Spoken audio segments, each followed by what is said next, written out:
ప్రార్థన చేసుకుందామండి. పరిశుద్ధుడైన మా ప్రభువా, మహోన్నతుడా, మా ప్రభు అయిన యేసు, మిమ్మల్ని స్తుతిస్తూ ఉన్నాము. మీరు మమ్మల్ని ప్రేమించి మీరు ఇచ్చిన ఈ ప్రార్థన సమయమును బట్టి మీకు స్తోత్రాలు, వందనాలు చెల్లిస్తూ ఉన్నాము. పరిశుద్ధాత్ముడా, మీ పరిశుద్ధాత్మ శక్తిని, మీ ప్రభావమును, మీ వెలుగును మాకు అనుగ్రహించుతున్న దేవుడవు. అందుకు మీకు స్తోత్రాలు, వందనాలు చెల్లిస్తూ ఉన్నాము. ప్రభా, మీ సన్నిధిలో చేర్చున్న మా పైన మీ దయా సంకల్పమును నెరవేర్చండి. మీ చిత్తములో మమ్మలను నడిపించమని ప్రార్థన చేస్తూ ఉన్నాము. పాటలు పాడుచుండగా పాటల ద్వారా మీరు మహిమను పొందండి. మా ఆత్మలను మీరు సిద్ధపరచండి. అలాగే తండ్రి, మాకు తగిన స్తుతి ఆరాధనను అనుగ్రహించండి. మీ వాక్యమును మాకు అనుగ్రహించండి. రక్షకుడా, మీకు స్తోత్రాలు, వందనాలు చెల్లిస్తూ ఉన్నాము. మీ వాక్యం వినుచున్న ప్రతి బిడ్డను మీరు దర్శించి మీ దయగలిగిన హస్తమును ప్రతి ఒక్కరితో ఉంచి, నాయన, వినగలిగిన చెవులను, గ్రహించగలిగిన హృదయములను మాకు మీరు దయచేయండి.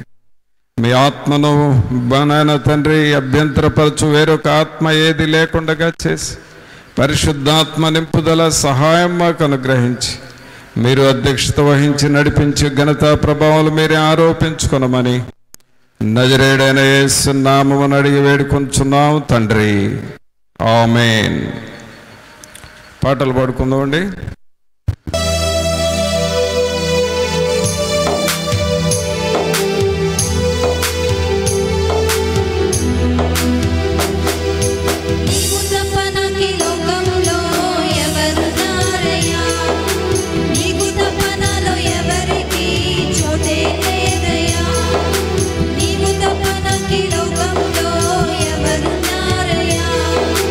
నీకు తప్పనలో ఎవరికి చోటే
నా మీదికి రమ్ము దేవుని జీవాత్మ నా మీదికి రమ్ము వీరాచు వంచు మాలాచు నింపు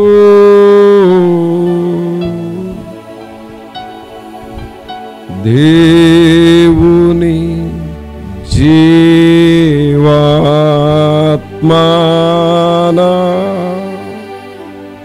మీదికి రమ్ము.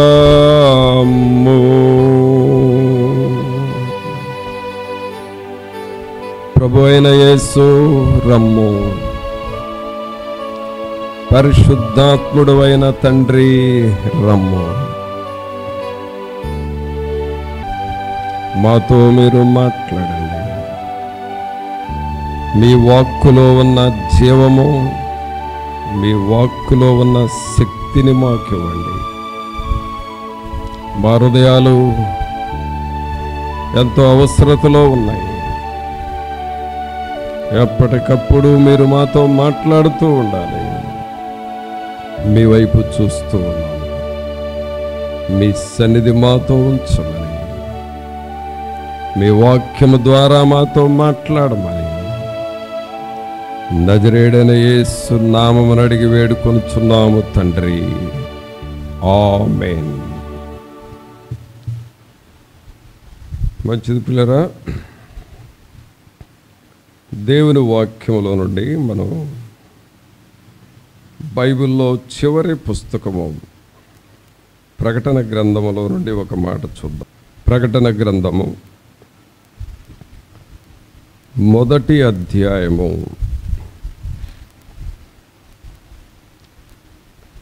3వ వచనం చదువుదాం. సమయము సమీపించినది గనుక, సమయము సమీపించినది గనుక ఈ ప్రవచన వాక్యములు చదువువాడును వాటిని విని ఇందులో రాయబడిన సంగతులను గైకొనువారును ధన్యులు. ప్రభునందు పిల్లరా, మనం చదివిన ఈ వాక్య భాగము ప్రకటన గ్రంథములో ఉన్న మాట. ప్రకటన గ్రంథము అంటే అర్థం ఏంటంటే ప్రకటించవలసిన గ్రంథము. ప్రకటించవలసిన గ్రంథము. మనకు బైబిల్లో 66 పుస్తకాలు ఉన్నాయి. ఈ 66ని కూడా 2 భాగాలు చేయొచ్చు. పాత నిబంధన, క్రొత్త నిబంధన. పాత నిబంధనలో 39 పుస్తకాలు ఉన్నాయి, ఆదికాండము నుండి మలాకీ గ్రంథం వరకు. క్రొత్త నిబంధనలో 27 పుస్తకాలు ఉన్నాయి, మత్తయి సువార్త నుండి ప్రకటన గ్రంథం వరకు. అయితే ఇది చివరి గ్రంథమే, కానీ ఒక రకంగా చెప్పాలంటే ఇది మొదటి గ్రంథం క్రిందకు వస్తుంది. ఈ బహుశా ఈ మాట మీకు క్రొత్తగా ఉంటుంది. ఇప్పుడు ప్రకటన గ్రంథము బైబిల్లో చివరి గ్రంథమే, కానీ ఇది మొదటి గ్రంథం క్రిందకు వస్తుంది. ఎందుకు వస్తుందో తర్వాత చెబుతాను. ఒక్కొక్క గ్రంథము ఒక్కొక్క సందర్భంలో పుట్టింది.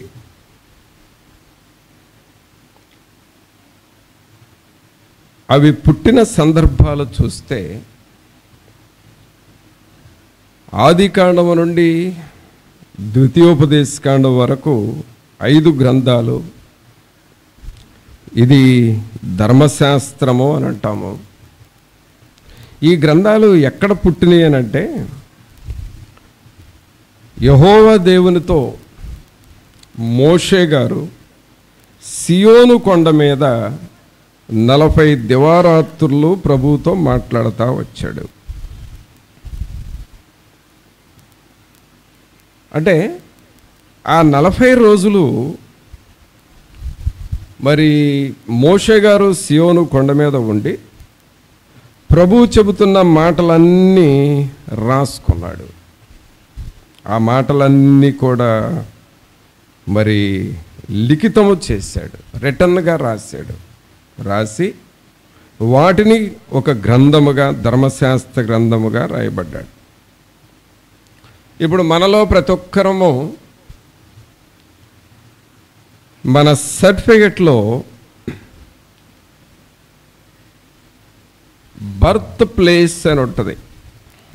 బర్త్ ప్లేస్ అంటే జన్మస్థలం. ఒక్కొక్కరికి ఒక్కొక్క ఊరు ఉంటుంది. మనం ఎక్కడ పుట్టామో ఆ పుట్టిన ఊరు మనకు ఉంటుంది. మనం ఎక్కడ లోకంలో ఎక్కడ తిరిగినా ఆ బర్త్ ప్లేస్, పుట్టిన ఊరును మాత్రం మనం అదే చెబుతాం. అలాగే ఈ గ్రంథాల్లో ధర్మశాస్త్రం ఎక్కడ పుట్టింది, బర్త్ ప్లేస్ ఎక్కడంటే సీనాయి కొండ మీద పుట్టింది. అది ధర్మశాస్త్రం యొక్క బర్త్ ప్లేస్, జన్మస్థలం.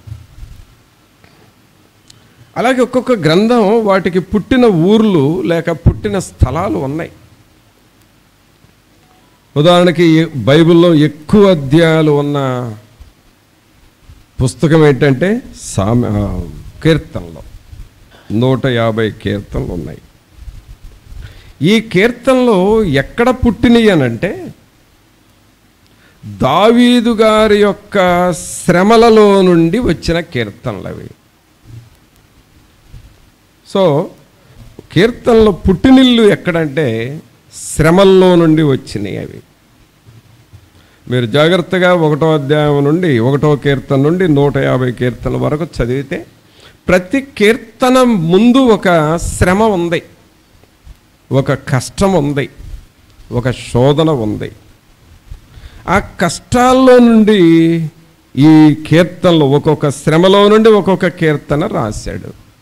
అందువలన శ్రమల్లో నుండి పుట్టిన కీర్తనలే దావీదు కీర్తనలు. ఆ కీర్తనలో పుట్టిన స్థలం ఎక్కడంటే శ్రమలు, సఫరింగ్స్.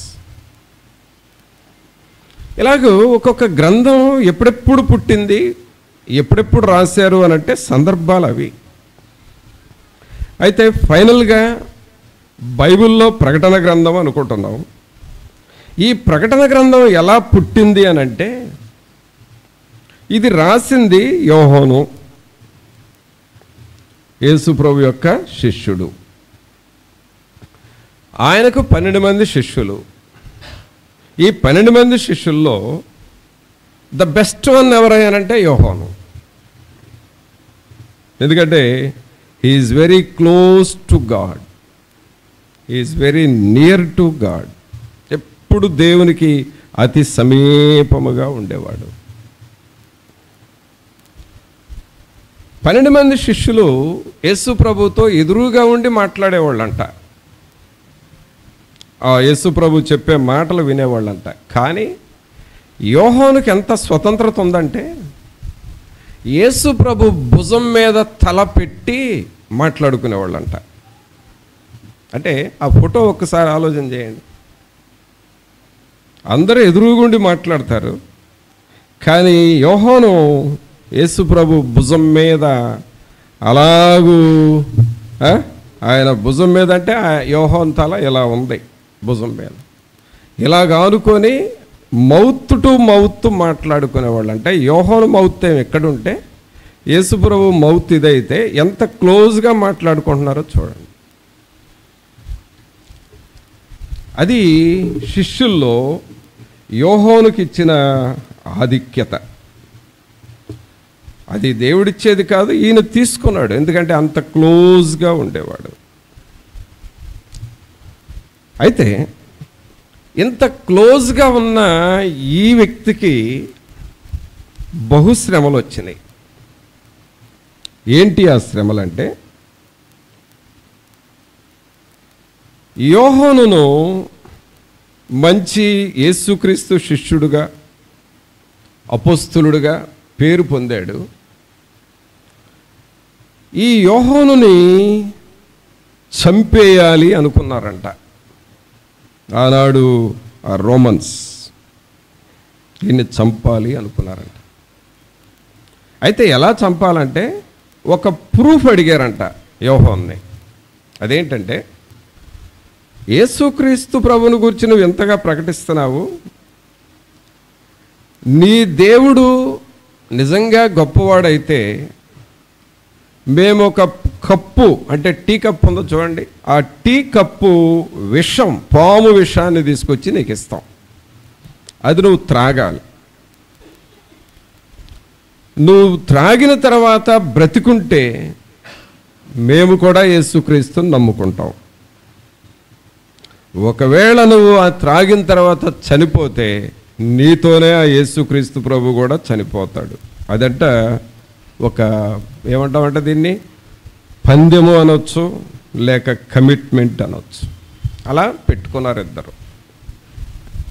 సరే, అలా పెట్టుకున్న తర్వాత యోహాను ప్రార్థన చేసుకొని, సరే నా ప్రభు గొప్పవాడు అని నేను రుజువు చేస్తాను అనంటే, ఈ పాములు పట్టే వాళ్ళని అడవుల్లోకి పంపించి ఆ నాగుపాములు ఆ కోరల్లో నుండి విషం పిండి ఒక కప్పు నిండా, అంటే చాలా పాములు చంపించారంట.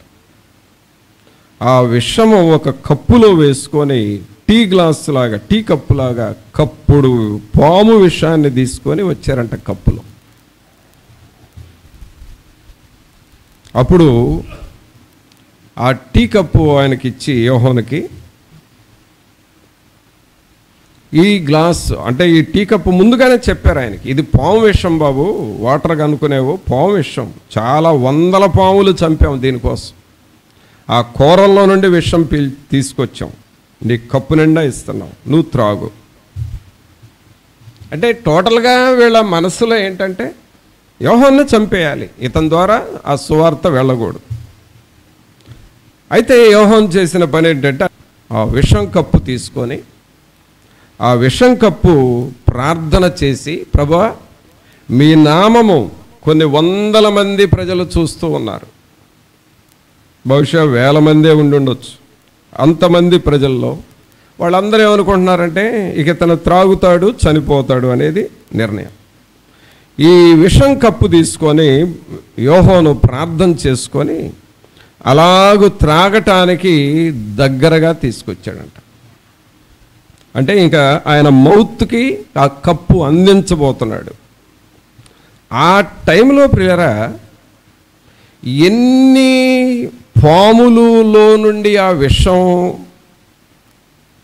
పిండారో అన్ని రకాల పాములు అప్పటికప్పుడే పుట్టుకొచ్చినాయి అంట. ఇది యోహాను జీవితంలో జరిగిన ఒక అద్భుతం అండి. 12 మంది శిష్యుల్లో ఒక గొప్ప అద్భుతమో యోహానుకి దేవుడు ఇచ్చాడు. అన్ని పాములు పుట్టుకొచ్చినాయంట. ఆ పాముల్లో కూరలు ఉన్నాయంట, కూరల్లో విషం ఉందంట. అది ప్రజల మీద పడి అక్కడ దగ్గరున్న వాళ్ళని కరిచేస్తే అప్పటికప్పుడు కరిచి కాటుపడి చనిపోయిన వాళ్ళు చాలామంది ఉన్నారు. అప్పుడు ఈ కప్పు నోటికి తీసుకొని వచ్చే టైంకి కప్పులో విషం బొట్టు కూడా లేదంట, అన్ని పాములుగా మారిపోయినాయి. అప్పుడు ఆ ప్రజలు అన్నారంట, నిజముగా నీ దేవుడు చాలా గొప్పవాడు అని చెప్పాడు. చాలా గొప్పవాడు అనగా యోహాను తన హృదయమంతా కూడా దేవుని ప్రేమతో నింపబడ్డవాడు, దేవుని శక్తితో నింపబడ్డవాడు, దేవుని ఆత్మతో నింపబడ్డవాడు, దేవుని వాక్యముతో నింపబడ్డవాడు, దేవుని ప్రభావముతో నింపబడ్డవాడు యోహాను. అయితే ఆ ప్రజల యొక్క కర్కశం, ఆ ప్రజల కసి పోలా. అయ్యో ఇతను చంపాలనుకున్నాం, విషం త్రాగితే చస్తాడనుకున్నాం, ఇతను చావకుండా బ్రతికేడే అని చెప్పి ఆ మిగిలిన వారు యేసుక్రీస్తు ప్రభు గొప్పవాడే అన్నారు. కానీ ఈయనకి పనిష్మెంట్ ఇవ్వాలి అని చెప్పి ఆ జడ్జి, ఆ టైంలో ఉన్న జడ్జిమెంట్ తీర్పు ఏంటంటే, ఈ యోహానును తీసుకొని వెళ్ళి మరి పద్మస్సు ద్వీపం అనే ఒక ఐలాండ్ ఉన్నది, చుట్టూ సముద్రము, మధ్యలో కొంత భూమి, ఆ భూమి మీద రకరకాల ముళ్ళ చెట్లు, విషపు ముళ్ళు కలిగిన చెట్లు, క్రూర జంతువులు, క్రూర సర్పాలు కలిగిన ఏరియా అది. దానిని పద్మస్సు ద్వీపము అని అంటారు. ఈ మాట మీరు అందరూ వినే ఉంటారు, పద్మస్సు ద్వీపం. ఇప్పుడు ఈయనకి పనిష్మెంట్గా ఆ పద్మస్సు ద్వీపంలోకి తీసుకొని వెళ్ళారు ఈ యోహాన్ని.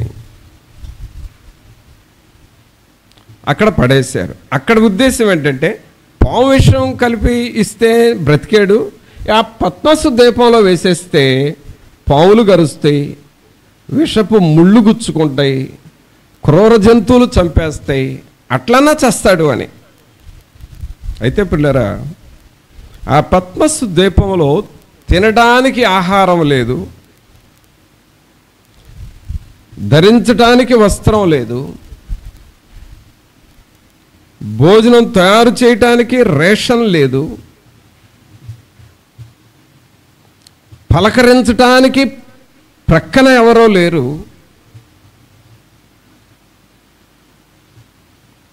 ఆయనకిక తోడు నీడ.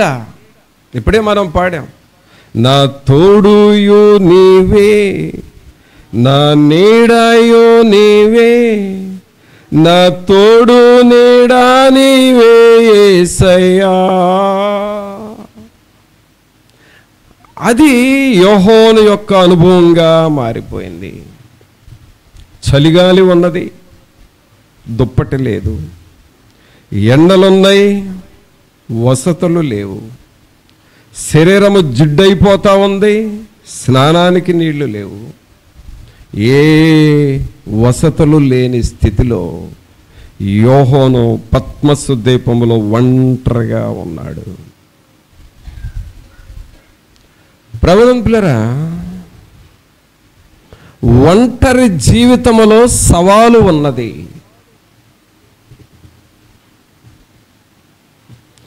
ఒంటరి జీవితంలో దేవుని శక్తి ఉన్నది. ఒంటరి జీవితంలో దేవుని ప్రభావము నీ ద్వారా ఇతరులకు వెళతా ఉంటుంది.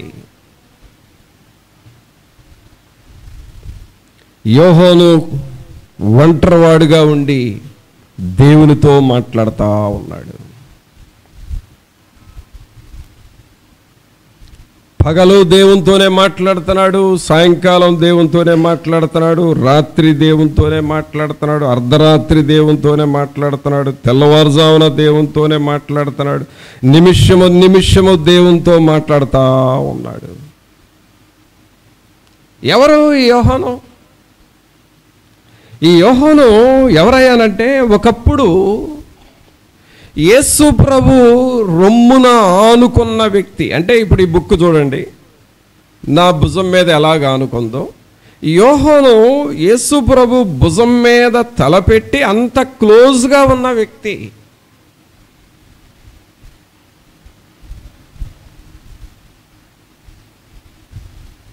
Is very close to God. అంత దగ్గరున్న వ్యక్తి ఈ రోజున ఏమయ్యాడనంటే, పద్మస్సు ద్వీపంలో ఊరు వెలుపల ఒక చెరలో ఉండిపోయాడు. It is nothing but jail. అలాంటి స్థలములో ఒంటరిగా ఉన్నాడు. అయితే ఆ టైంలో ప్రభు ఆయనతో ఉన్నాడు. దేవుని సన్నిధి ఆయనతో ఉన్నది. దేవుని యొక్క కాపుదల ఉన్నది. ఇప్పుడు నేను మీకు చెప్పాను కదా, పద్మసు ద్వీపంలో ఉన్నాడని.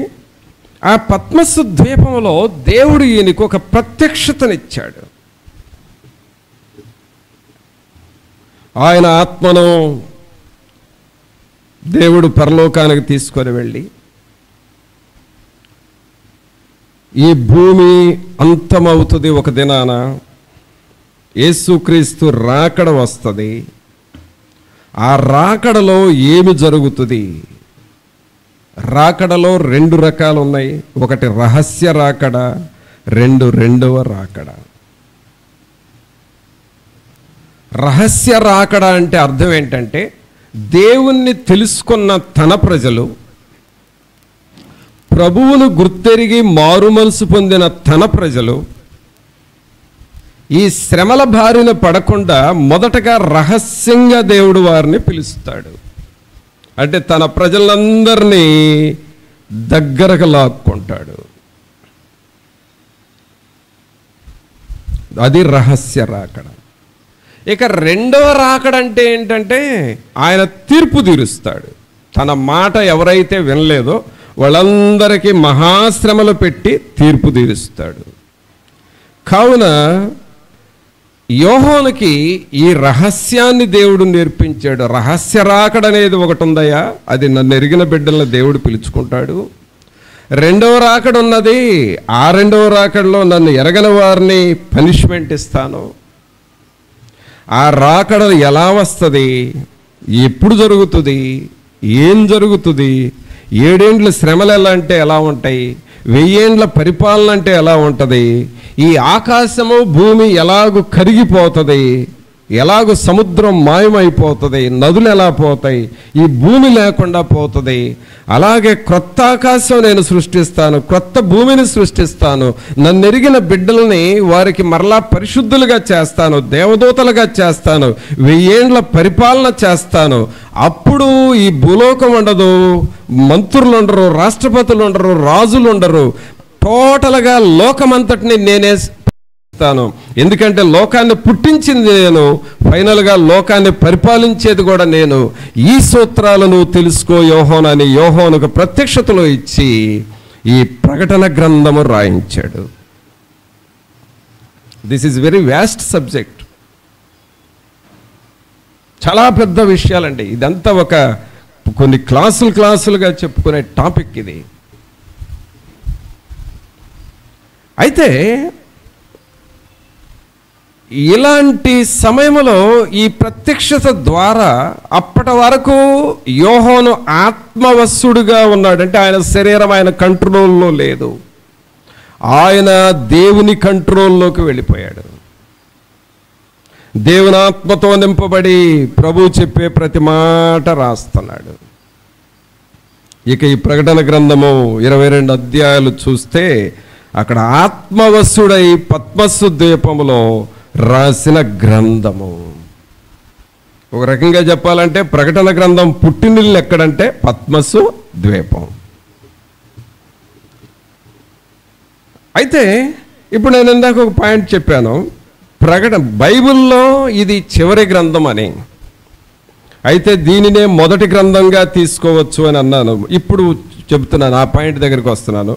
మొదటి గ్రంథం ఎందుకు అవుతుందంటే, రెండవ రాకడను గూర్చి చెప్పిన గ్రంథము ప్రకటన గ్రంథం, రహస్య రాకడను గూర్చి చెప్పిన గ్రంథము ప్రకటన గ్రంథం, మనం ఎలాగూ సిద్ధపడాలో చెప్పిన గ్రంథము ప్రకటన గ్రంథం, మనము పరిశుద్ధులంగా ఎలా మారుతామో, ఈ భూమి ఆకాశము ఎలా గతిస్తాయో, ఎలాగూ క్రొత్త ఆకాశం క్రొత్త భూమి వస్తుందో, సముద్రము లేకుండా జీవజల నదులు ఎలా వస్తాయో చెప్పిన గ్రంథం ప్రకటన గ్రంథం. గనక రాకడకు మనల్ని ప్రిపేర్ చేస్తున్న గ్రంథం ప్రకటన గ్రంథం. అందువల్ల రాకడకి మనల్ని సిద్ధం చేసే గ్రంథం ప్రకటన గ్రంథం. కాబట్టి రాకడ ముందు ఉన్న గ్రంథం మొదటి గ్రంథము ప్రకటన గ్రంథం. అందువల్ల ఇది మొదటి గ్రంథం అవుతుంది రాకడకు ముందు. మిగిలిన గ్రంథాలన్నీ రాకడకు వెనకే వెళ్ళిపోతాయి. రాకడ టైంలో ఫస్ట్ ఉండే గ్రంథం ప్రకటన గ్రంథం. అందుకనే this is first. In Bible it is lost, but at the time of second coming, this is first. అయితే ప్రియులరా, ఈ గ్రంథంలో యోహాను గారు రాసిన కొన్ని పాయింట్స్ మనం చూద్దాం. ధన్యులు అనే మాటను రాశాడు. ధన్యులు ధన్యులు అని ఈ మాట 7 సార్లు రాశాడు. ఎన్నిసార్లు అండి చెప్పండి ఒకసారి అందరూ? 7 times. ధన్యులు అనే మాట 7 సార్లు రాశాడు. 7 అనేది బైబిల్ ప్రకారం హోలీ నంబర్, పరిశుద్ధమైన సంఖ్య. ఇది దేవునికి ఇష్టమైన సంఖ్య. దేవునికి ఇష్టమైన సంఖ్య. ఇప్పుడు 7 సార్లు ధన్యులు ధన్యులు ధన్యులు అన్నాడు. ఎవరు ధన్యులు అని చూస్తే ఒకసారి మరలా ఇప్పుడు నేను చదివిన వాక్యం మరలా చూద్దాం. 1వ అధ్యాయం, ప్రకటన గ్రంథము 1వ అధ్యాయము 3వ వచనం. సమయము సమీపించినది గనుక ఈ ప్రవచన వాక్యములు చదువువాడును వాటిని విని ఇందులో రాయబడిన సంగతులను గైకొని వారును ధన్యులు. చూడండి, ఇక్కడ యోహాను గారు ఏమంటున్నాడంటే, ఈ మాట రాసేటప్పుడండి ఆయన ఆత్మవశుడై పద్మసు దీపంలో ఉండి దేవునితో మాట్లాడుతూ రాసిన మాట. ఆయన ఏమంటున్నాడంటే, సమయము సమీపించినది. దేనికంటే రెండవ రాకడకు సిద్ధం అవ్వాలి, రహస్య రాకడకు సిద్ధం అవ్వాలి. మీరు ఆయన రాకడ కొరకు సిద్ధం అవటానికి, మారు మనసు పొందటానికి, మీ జీవితాలు దేవునికి అప్పగించుకోవటానికి సమయం సమీపించింది. టైం అయిపోతుంది, త్వరగా రండి అని అంటారు. చూడండి, అలా అంటున్నాడు యోహాను గారు. టైం అయిపోతుంది, మీరు త్వరగా లేవండి, త్వరగా రెడీ కండి.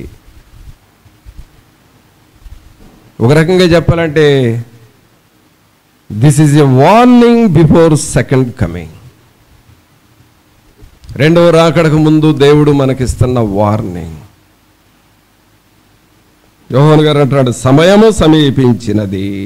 మనం ఏం చేయాలంట? ఈ ప్రవచన వాక్యములు చదువువాడును. ఏం చేయాలండి? మనం దేవుని వాక్యాన్ని చదవాలి.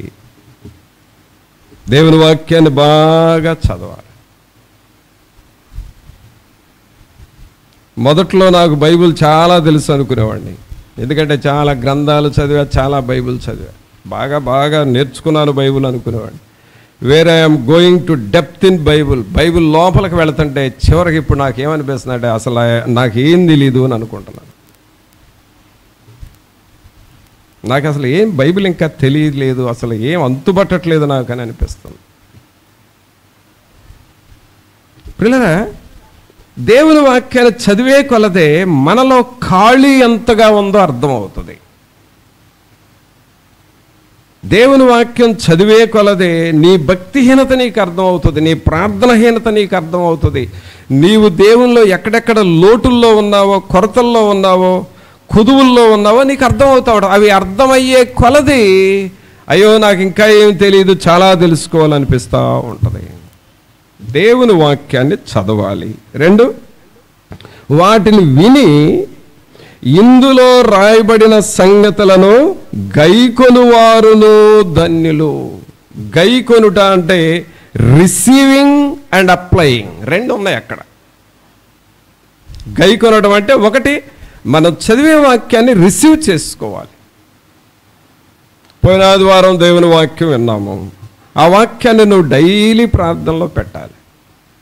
ఈ వారం వాక్యం వింటున్నావు, డైలీ ప్రార్థనలో పెట్టాలి. అది రిసీవ్ చేసుకోవటం అంటే. ఆ తర్వాత అప్లై చేసుకోవటం అంటే ఏంటంటే వాటి ప్రకారం మనం చేస్తూ ఉండాలి.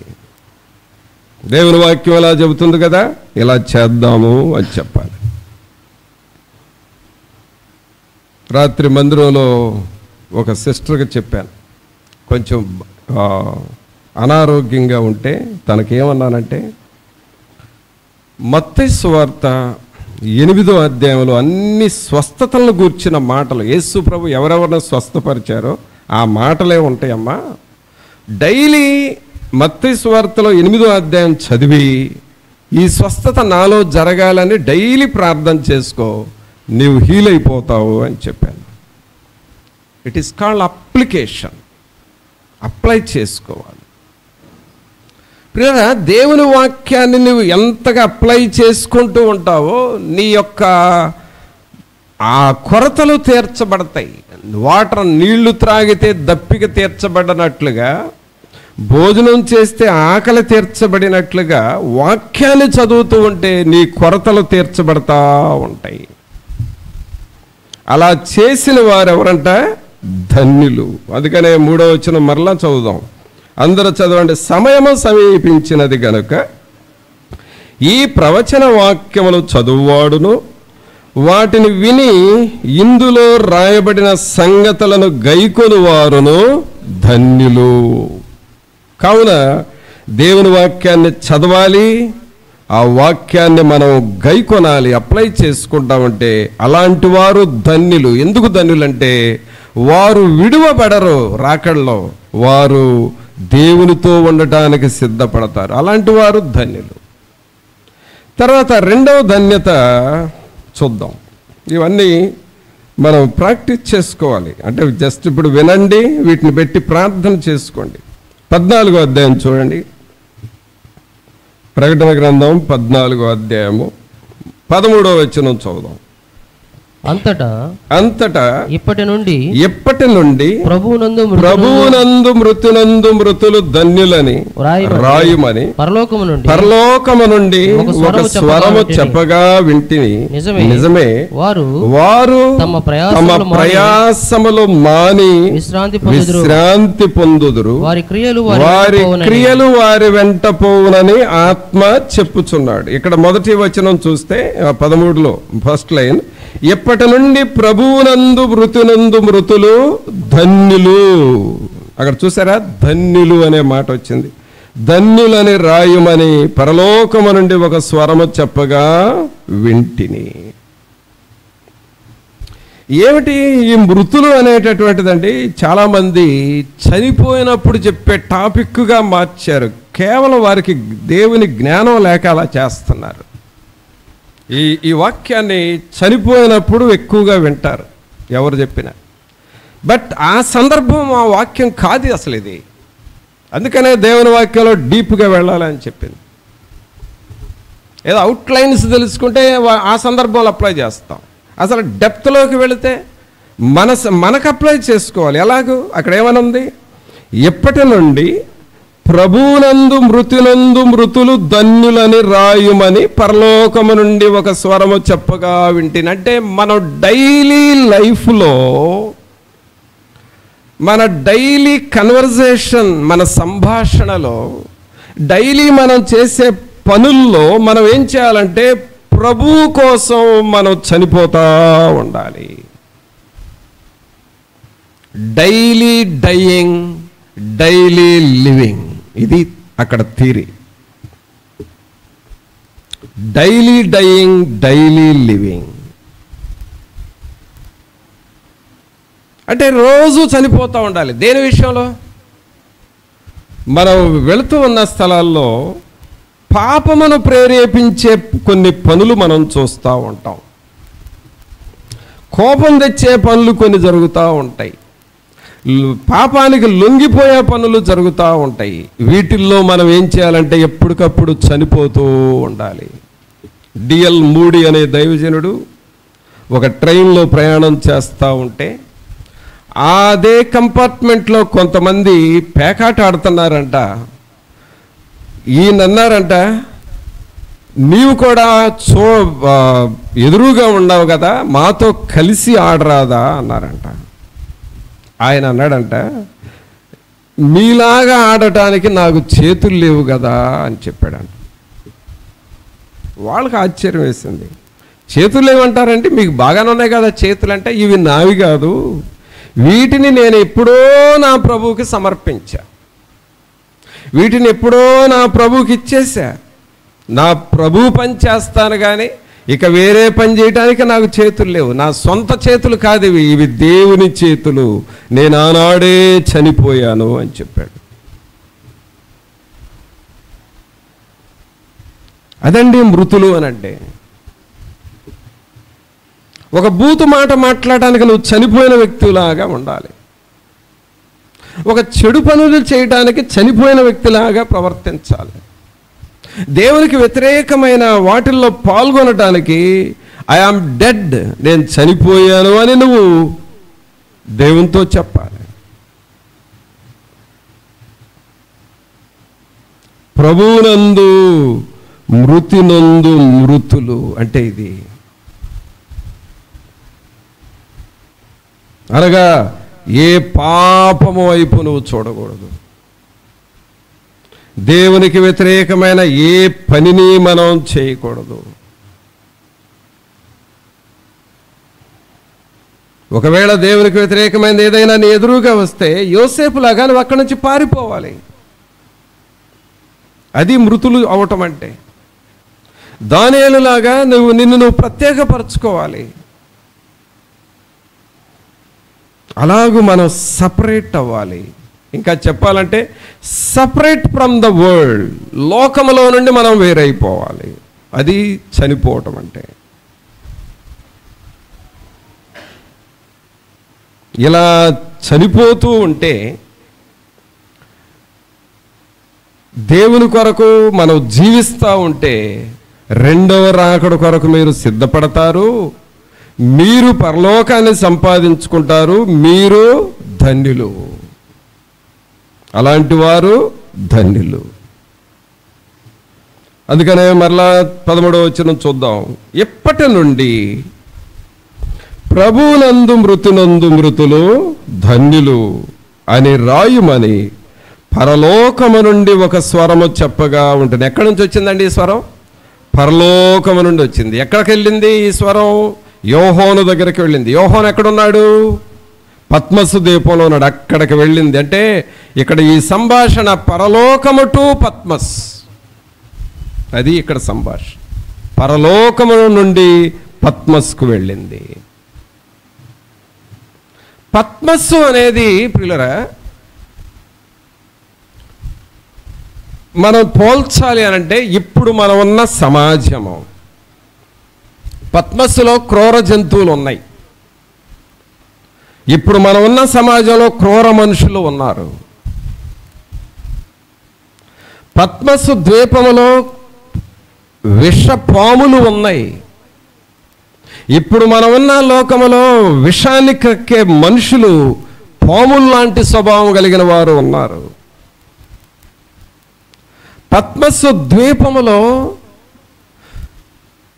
ముళ్ళు, అనగా ఆ ముళ్ళు గుచ్చుకుంటే విషం. ఇప్పుడు ముళ్ళు గుచ్చుకుంటే ఎలాంటి పరిస్థితో మంది, అలాంటి మనుషులు మన మధ్య మనం బ్రతుకుతున్నాం.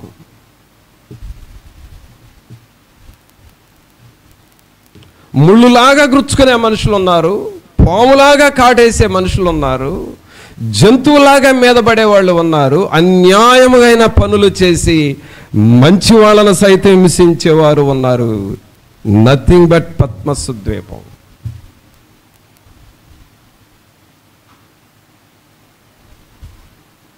ఈ పద్మస్సు ద్వీపంలోనికి పరలోకము నుండి దేవుని స్వరం వస్తూ ఉంది.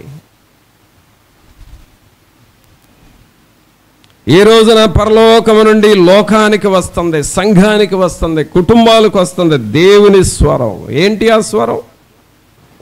ప్రభువునందు మృతునందు మృతులు ధన్యులు. ఏ రోజుకు ఆ రోజే ఈ దేవుని స్వరము విని నువ్వు బ్రతుకుతా ఉండాలి.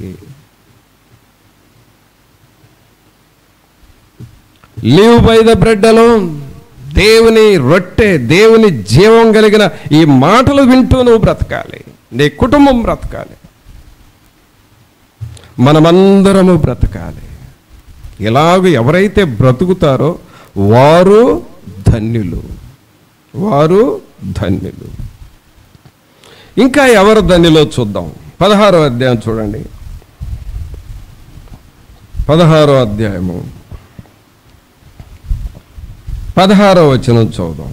ఇదిగో నేను దొంగ వలె వచ్చుచున్నాను. తాను దిగంబరుడుగా సంచరించుచున్నందున జనులు తన దిశములను చూతురేమో అని మెలకుగా ఉండి తన వస్త్రము కాపాడుకొనువాడు ధన్యుడు.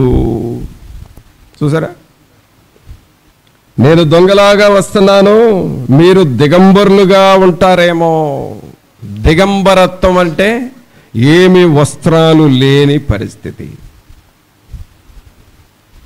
అంటే ఇక్కడ యోహాను చెబుతున్న సందర్భం ఏంటంటే, వస్త్రము అనగా రక్షణ వస్త్రము.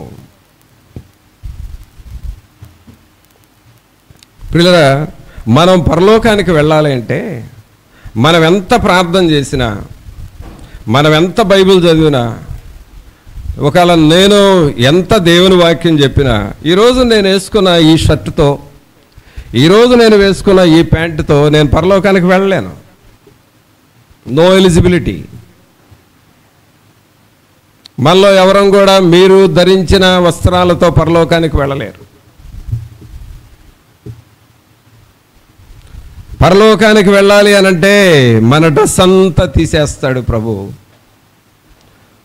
పరిశుద్ధ వస్త్రాలు ఇస్తాడు,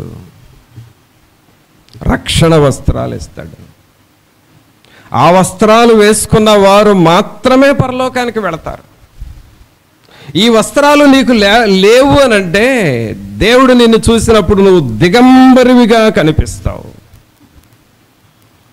ఎంత పైకి నాజూకు వస్త్రాలు వేసినా యు ఆర్ దిగంబరి. అనగా పరలోకానికి అర్హత లేదు నీకు. ప్రభువులారా, ఈ రోజున పరిశుద్ధాత్మ దేవుడు మనల్ని చూస్తూ ఉంటే ఒకవేళ మనం దిగంబరులుగా ఉంటున్నామేమో జాగ్రత్తగా చూసుకోవాలి. దిగంబరిగా ఉండటం అంటే ఏంటండి? దిగంబరత్వం అనేది పిచ్చితనం. పిచ్చోడు దిగంబరుడుగా ఉంటాడు.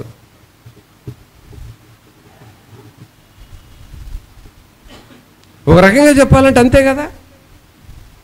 మైండ్ లేకపోతే దిగంబరత్వంగా ఉంటారు.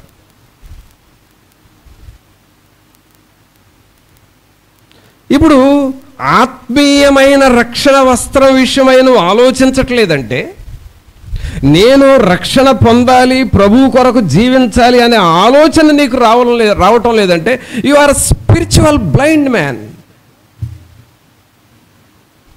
నీకు అసలు ఆ ఆలోచనే రావటం లేదు. నువ్వు దిగంబరుడు, దిగంబుర్రాలవు. ఎవరి దృష్టిలో? దేవుని దృష్టిలో. ఎవరి దృష్టిలో? పరలోకం దృష్టిలో. ఎవరి దృష్టిలో? ఈ ప్రకటన గ్రంథం దృష్టిలో. పిల్లరా, ఈ ప్రకటన గ్రంథము మనకు ఇంజిన్, రెండవ రాకడకు తీసుకువెళ్ళే ఇంజిన్ ఇది.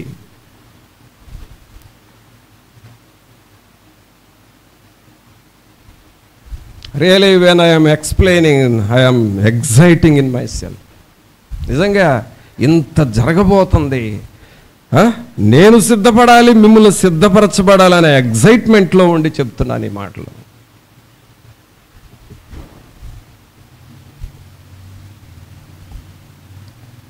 అందుకని ఇక్కడ వాక్యంలో చెబుతుంది, తాను దిగంబరుడుగా ఉంటున్నాడేమో, దిగంబర్రాలుగా ఉంటున్నారేమో, వాళ్ళకి చెప్పు, తమ దశములను చూస్తారేమో.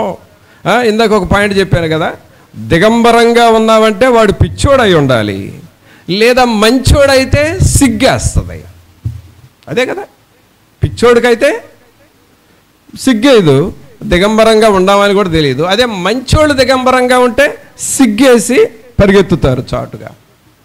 ఇప్పుడు నీవు మంచివాడవో, నువ్వు మంచిదానవు అయితే ఇప్పుడు నువ్వు దేవుని దగ్గరకు పరిగెత్తాలి. ప్రభువా, నాకు రక్షణ వస్త్రం కావాలి, నాకు పరిశుద్ధ వస్త్రము కావాలి, నేను పరలోకానికి చేరే మహిమ వస్త్రం నాకు కావాలని దేవుని దగ్గరకు పరిగెత్తుకుంటా వెళ్ళి ఆ సిలువ దగ్గర పడాలి. అలాంటి వారు ఈ మహిమ వస్త్రాలు ఈ పరిశుద్ధ వస్త్రాలు ధరించుకొని పరలోకానికి అర్హులవుతారు. అందుకని ఇక్కడ ఏమంటున్నాడు, దిశములను చూతురేమో అని మెలకుగా ఉండి తన వస్త్రము కాపాడుకొనువాడు ధన్యులు. ధన్యులు. తర్వాత 4వదేనా చెప్పాల్సింది? ఎన్నోది? 4వది. 19వ అధ్యాయం చూడండి. 19వ అధ్యాయము 9వ వచనం. మరియు అతడు నాతో ఎలాగు చెప్పాను, గొర్రెపిల్ల పెండ్లి విందుకు పిలువబడిన వారు ధన్యులనే రాయుము. మరియు ఈ మాటలు దేవుని యథార్థమైన మాటలని నాతో చెప్పాను. ఇక్కడ ఏమంటున్నాడండి? మరియు అతడు నాతో ఎలాగో చెప్పాను. ఏమని చెప్తున్నాడు? గొర్రెపిల్ల పెండ్లి విందుకు పిలువబడిన వారు ధన్యులు. గొర్రెపిల్ల విందు.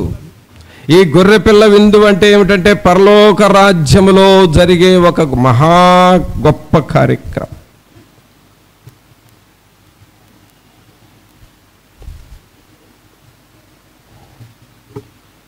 గొర్రెపిల్ల విందు. అక్కడ పరిశుద్ధాత్మ దేవుడు ఉంటాడు. ఆ పరిశుద్ధాత్మ దేవుడికి మనకు ఒక ఆహ్వానం పంపుతున్నాడు, ఈ విందుకు రండి, ఈ వివాహోత్సవానికి రండి. అది ఎవరయ్యానంటే పరిశుద్ధులు అక్కడ చేరతారు. నేను ఇందాక చెప్పానే, రక్షణ వస్త్రము కలిగిన వారు అక్కడికి చేరతారు. అందుకనే సహోదరుడా, ఒకవేళ నువ్వు బాప్తిసం పొంది నిర్లక్ష్యంగా ఉంటే నీ వస్త్రం పాడైపోతుంది, సాతానుడు లాగేస్తాడు. రక్షణ పొందిన వారు ఎవరో నిర్లక్ష్యంగా ఉండకూడదండి.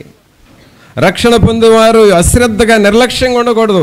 ఆ రక్షణ వస్త్రాన్ని సాతానుడు లాగేసుకున్నాడంటే మరలా నువ్వు దిశమలలో ఉండిపోతావు. అందుకనే నీ రక్షణ వస్త్రాలను కాపాడుకుంటే ఆ వారిని గొర్రెపిల్ల వివాహ మహోత్సవానికి పిలుస్తాడు. మనమందరము పరిశుద్ధులతో కలిసిపోతాం. మనమందరము ప్రభువుతో ఉంటాము.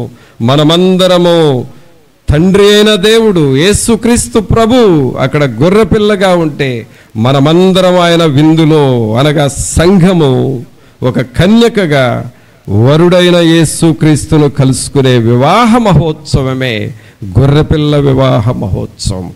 దానికి పిలుస్తూ ఉన్నాడు, కానీ దానిలో పిలువబడిన వారు ధన్యులు. మరి ఆ అర్హతను పొందుకుంటున్నావా? ఆ అర్హతను సంపాదించుకుంటున్నావా? అందుకనే మనం అర్జెంటుగా చేయాల్సిన పని ఏంటంటే రక్షణ వస్త్రం సంపాదించుకోవాలి. మనం అర్జెంటుగా చేయాల్సిన పని ఏమిటంటే పొందిన రక్షణ వస్త్రం మనం కాపాడుకుంటున్నావా లేదా అనేది పరిశీలించుకోవాలి. అందుకని ఇక్కడ ఏం చదువుతున్నావు? గొర్రెపిల్ల పెండ్లి విందుకు పిలువబడిన వారు ధన్యులని రాయమయ్యా. రాయ్, నేను పిలుస్తాను. ఒక టైం వస్తుంది. పిలవటం అనేది ఏదో ఒకరోజు జరుగుతుంది, కానీ సిద్ధపడటం అనేది అది జరుగుతూ ఉండాలి. ఒక ఫంక్షన్ను ప్రజలు వచ్చేది ఎంతసేపు అండి? 2 గంటలు 3 గంటలు ఉంటారు. కానీ ఆ ఫంక్షన్ నిర్వహించే వాళ్ళు ఎప్పటి నుంచి సిద్ధపడ్డారు?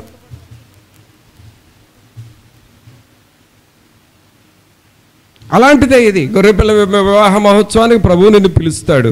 నువ్వు సిద్ధపడి ఉండాలి. వాక్యం వినాలి, ప్రార్థన చేయాలి, మరి రక్షణ పొందాలి, రక్షణ వస్త్రం ధరించాలి, బాప్తిసం తీసుకోవాలి, బల్లారాధనలో పాల్గొనాలి, అలాగే దేవుని పనిని చేయాలి, దేవుని పరిచర్య చేయాలి, దేవుని వాక్యాన్ని బోధించాలి, అనేక స్థలాలకు వెళ్ళాలి, అనేక మందికి దేవుని సువార్త చెప్పాలి, వారిని మరలా ప్రభువులోకి నడిపించాలి. ఇదంతా దిస్ ఈజ్ ప్రాసెస్. ఈ ప్రణాళిక అంతా జరిగితే అప్పుడు గొర్రెపిల్ల వివాహ మహోత్సవానికి ఆయన నిన్ను నన్ను పిలుస్తాడు. దానిలోనికి ఎంటర్ అయిన వాళ్ళు ధన్యులు.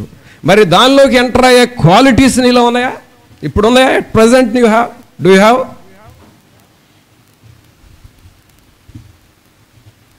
పిల్లరా, ఇది నిన్ను తత్తర చేయాలి. మెసేజ్ నిన్ను, దిస్ ఈజ్ ఎ థండరింగ్, నిన్ను లేపాలి.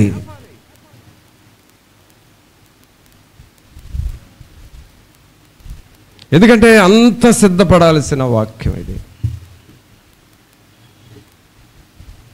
ఇది మనం నిర్లక్ష్యంగా ఉండేది కాదండి. ఎందుకంటే రెండవ రాకడకి ఇంజిన్ ప్రకటన గ్రంథం మనల్ని తయారు చేస్తుంది. నువ్వు తయారు కావాలి. అందుకని ఏం చదువుతున్నావు? అతడు నాతో ఎలాగో చెప్పాను, గొర్రెపిల్ల పెండ్లి విందుకు పిలువబడిన వారు ధన్యులు. గొర్రెపిల్ల విందుకి మనల్ని పిలిచినప్పుడు మనం ప్రవేశిస్తే మనము ధన్యులము. తర్వాత ఇంకొక ధన్యత 20వ అధ్యాయం తీయండి, 6వ వచనం. ఈ మొదటి పునరుద్ధానములో పాలుగలవారు ధన్యులు, పరిశుద్ధులనై ఉందురు. చూసారా? ఈ మొదటి పునరుద్ధానములో పాలుగలవారు ధన్యులను, పరిశుద్ధులనై ఉందురు. ఇట్టి వారి మీద రెండవ మరణమునకు అధికారము లేదు. వీరు దేవునికిని క్రీస్తుకును యాజకులై క్రీస్తుతో కూడా 1000 సంవత్సరములు రాజ్యము చేయుదురు. క్రీస్తుతో కూడా 1000 సంవత్సరాలు రాజ్యము చేస్తూ ఉంటారంట.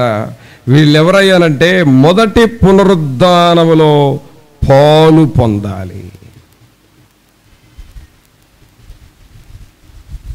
ఏమిటి మొదటి పునరుద్ధానం అని అంటే, ప్రభువు సిలువ వేయబడ్డాడు. ఏమైపడ్డాడండి? సిలువ వేయబడ్డాడు. ఎందుకు వేయబడ్డాడు? మన రక్షణ కొరకు. ప్రభు సమాధి చేయబడ్డాడు. ఎందుకు సమాధి చేయబడ్డాడు? మన రక్షణ కొరకు. ప్రభు సమాధిలో నుండి తిరిగి లేచాడు. ఎందుకు లేచాడు? మన రక్షణ కొరకు.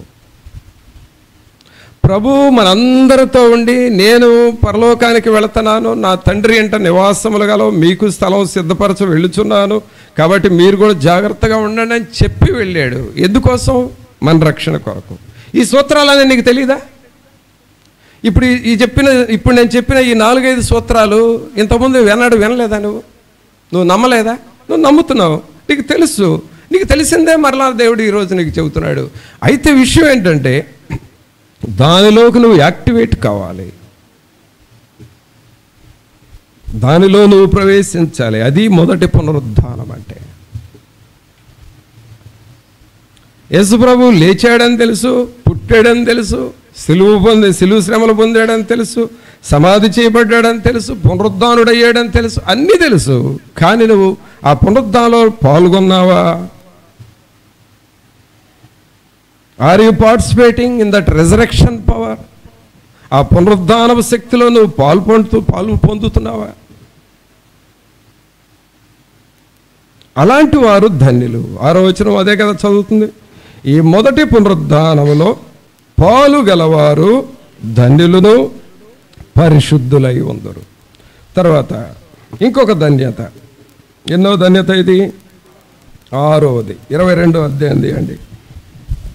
22వ అధ్యాయము 7వ వచనం చదవండి. ఇదిగో నేను త్వరగా వచ్చుచున్నాను. ఇదిగో నేను త్వరగా వచ్చుచున్నాను. ఈ గ్రంథములోని ప్రవచన వాక్యములు గైకొనువాడు ధన్యుడు. అర్థమైందండి? ఇది ఎన్నో అధ్యాయము? 22వ అధ్యాయం. ఇప్పుడు చెప్పండి, ఏ గ్రంథంలో అధ్యాయం ఇది? ఏ గ్రంథంలో అధ్యాయం ఇది? ప్రకటన గ్రంథంలో అధ్యాయము.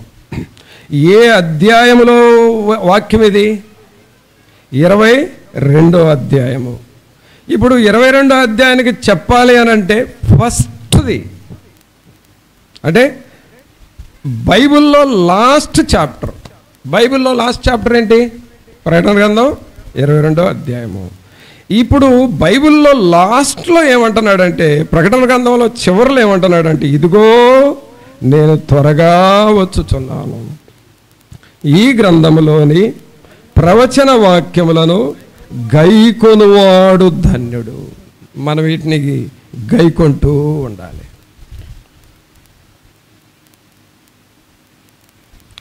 పిల్లరా మీరు ట్రైన్స్లో చూస్తారు కదా, వాక్యాన్ని నేను కంపేర్ చేస్తున్నాను, అందుకు చెప్తున్నాను ట్రైన్ అని. ట్రైన్స్ని చూస్తారు, డ్రైవర్ ఉండేదాన్ని ఇంజిన్ అంటాం. డ్రైవర్ వెనక ఫస్ట్ కంపార్ట్మెంట్ ఉంటుంది. ఈ ఫస్ట్ కంపార్ట్మెంట్కి ఇంజిన్కి ఆ వ్యక్తి, ఆ మెకానిక్ వెళ్ళి లింక్ ఇస్తాడు కదా. ఇంజిన్కి ఫస్ట్ కంపార్ట్మెంట్కి లింక్ ఇస్తాడు. ఆ లింక్ ఇస్తే అప్పుడు ట్రైన్ అంతా ఇంజిన్తో పడి వెళుతుంది. ఈ 7వ వచనం, ప్రకటన గ్రంథం 22వ అధ్యాయము 7వ వచనం, రెండవ రాకడకు లింక్ ఇచ్చే వచనం ఇది. లింక్ అది. వాట్సాప్లో లింకులు చూసుకోవడం కాదు మనం. జూమ్ మీటింగ్లో లింకులు పంపించు, లింకుల్లో నేను పాల్గొంటానట. ఆ లింకులు కాదు నీకు కావాల్సింది. నీ బ్రతుకు ప్రయోజనకరంగా ఉండాలంటే, నీవు పరలోకానికి చేరాలంటే, 1000 ఏండ్ల పరిపాలనలో నువ్వు దేవదూతలాగా ఉండాలంటే ఇదిగో ఈ లింకు పెట్టుకో. వేస్ట్ లింకులు కాదు మనకు కావాల్సింది. ఏంటి ఆ లింక్ నంబర్ అంటే? ప్రకటన 22:7. ఆ లింక్ ఉండాలి నీకు. ఇదిగో నేను త్వరగా వచ్చుచున్నాను, ఈ గ్రంథములోని ప్రవచన వాక్యములను గైకొనువాడు ధన్యులు. మరి ఈ లింక్ పెట్టుకుంటావా? పరిశుద్ధాత్ముడా, నీతోనే నీ కనెక్షన్ పెట్టుకుంటానయ్యా, నీ కొరకు జీవిస్తాను అని చెబుతావా?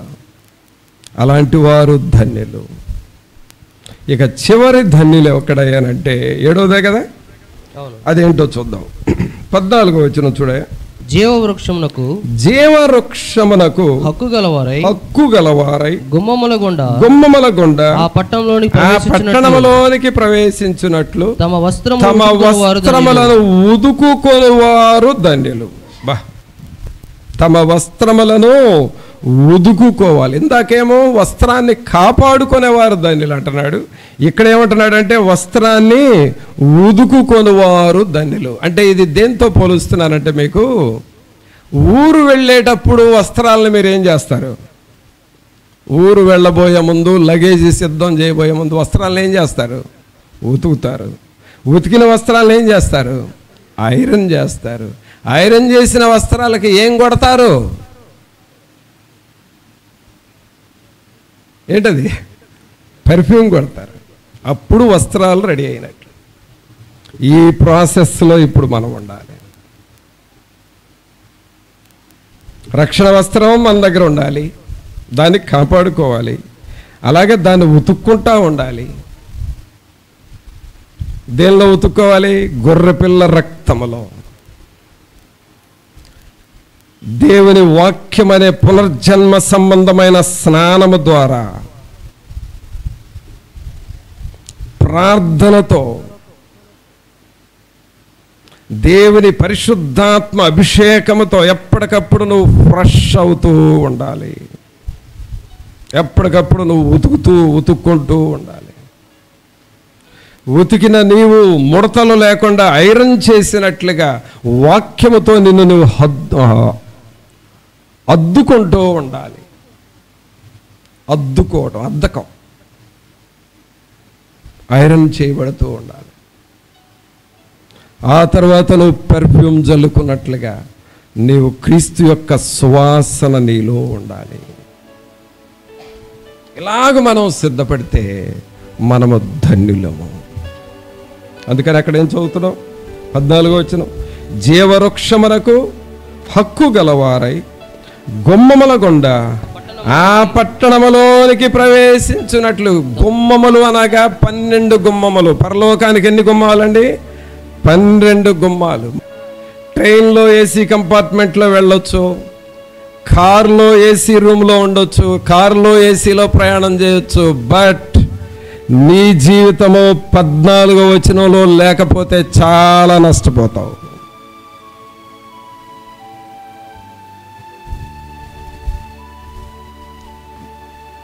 గుమ్మముల గుండా ఆ పట్టణములోనికి మనం ప్రవేశించాలి. అనగా పరలోక పట్టణంలోనికి మనం ప్రవేశించాలి. 12 గుమ్మాల్లో నుండి 12 గుమ్మములు 12 ముత్యములతో కట్టబడిన ఆ పట్టణంలోనికి ప్రవేశించాలి. నీతిమంతులు వెళ్ళారు, మనకు తెలిసిన భక్తులు వెళ్ళారు, మనకు తెలిసిన దైవజనులు వెళ్ళారు, మనకు తెలిసిన ఆత్మీయులు ఆ పట్టణంలోకి వెళ్ళారు. మనం కూడా అలాగూ సిద్ధపడాలి. దానికి ఈ వస్త్రాలను ఉదుక్కుంటూ ఉండాలి. ఎన్ని ధన్యతలు వచ్చినాయండి ఇప్పుడు? 7 ధన్యతలు. వీటి ప్రకారము చేసిన మనం ధన్యులు అవుతాము. అది కూడా ఈ వాక్యాలన్నీ దేనికి ముందు అంటే రెండవ రాకడకు, రహస్య రాకడకు ముందు అని. మరి వీటిని మనం గైకొందామా? వీటి ప్రకారం మనం సిద్ధపడదామా? ప్రార్థన చేసుకుందాం. ఒక నిమిషం అందరము తలలు వంచి పరిశుద్ధాత్మ దేవుని అడుగుదాం. ప్రభువా, మమ్మలను మీరు ధన్యులుగా మార్చాలనేది మీ ఉద్దేశము. ఎంత గొప్పవాడో ప్రభువా. మేము ఈ ధన్యతలు మేము కలిగి ఉండాలి. వీటిల్లో మేము ఏది లాస్ అవ్వకూడదయా, ఏది మనం లాస్ అవ్వకూడదు ప్రభా. 12 గుమ్మముల్లో గుండా ఆ పట్టణములోనికి ప్రవేశించువారు ధన్యులు. వారు తమ వస్త్రములు ఉదుకుకోవాలని చెప్పారు. సహోదరుడా, సహోదరి, నువ్వు సిద్ధపడతావా? నిన్ను నువ్వు పరిశీలించుకుంటున్నావా? నిన్ను నువ్వు ఆలోచించుకుంటున్నావా? ఏమిటి నా పరిస్థితి అని ఈ ప్రకటన గ్రంథం చదువుతావా? నీవు అర్జెంటుగా చేయాల్సిన పనులేంటో ప్రకటన గ్రంథంలో ఉన్నాయి. వాటిని నువ్వు చేస్తావా? గైకొంటావా? మనల్ని మనం పరిశీలించుకుందాము. పరిశుద్ధుడు అయిన మా ప్రభువా, మీకు స్తోత్రాలు, వందనాలు చెల్లిస్తూ ఉన్నాము. మహోన్నతుడా, మహాగణుడా, మా ప్రభు అయిన యేసు, మిమ్మల్ని స్తుతిస్తూ ఉన్నాము. ప్రకటన గ్రంథములో ఉన్న మర్మములు, రెండవ రాకడ కొరకు మమ్మలను సిద్ధపరిచే మాటలు, ఏది అర్జెంటో, ఏది మేము త్వరగా చేయాలో సిద్ధపరిచే మాటలు మేము విన్నాం ప్రభువా. వీటి ప్రకారం మమ్మలను సిద్ధము చేయండి. ఈ ప్రియులను సిద్ధము చేయండి. దేవుని సన్నిధి, దేవుని శక్తి ప్రతి ఒక్కరిలోనికి రావాలి. ఏ ఒక్కరు కూడా మీ మార్గములో నుండి తప్పిపోకూడదయా. ఇది మీ దగ్గర ఉన్న 12 మంది శిష్యుల్లో బహు ఆత్మీయుడైన యోహానుకే ఈ ప్రత్యక్షత మీరు ఇచ్చారయ్యా. ఎందువల్లంటే పరలోకానికి దగ్గరగా బ్రతుకుతున్న వ్యక్తి యోహాను. ఆయన చెప్పిన మాటలు మేము ధ్యానం చేశాం. ఇవన్నీ యేసు క్రీస్తు కొరకు సిద్ధపడవలసిన విషయాలు. మా అందరికట్టి సిద్ధపాటు మీరు దయచి ఆ అవేర్నెస్, ఆ గ్రహింపును కలిగుండు వారిగా మమ్మలను చేయండి. మీ సన్నిధి మా అందరితో ఉంచి ఈ మాటలు ప్రతి ఒక్క హృదయంలో నిలవాలి, హెచ్చరించాలి, వారిని తట్టాలి, వారిని సిద్ధము చేయాలి. అలాగే ఈ మాటలను దీవించమని నజరేయుడైన యేసు నామమున అడిగి వేడుకొనుచున్నాము తండ్రి. ఆమేన్.